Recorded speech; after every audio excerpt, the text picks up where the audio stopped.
Sa kahangahangang pagpapakita ng kakayahan sa opensa, isang beses sumiklab si Terence Romeo, para sa kahangahangang 22 puntos sa isang quarter sa isang laro sa FIBA.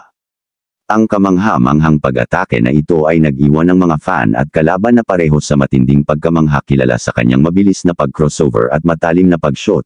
Ang 22 puntos na quarter ni Romeo ay nagpapatunay sa kanyang kakayahan sa pag-scoring at sa kanyang kakayahan na magdala ng kasiyahan sa mundo ng internasyonal na basketball.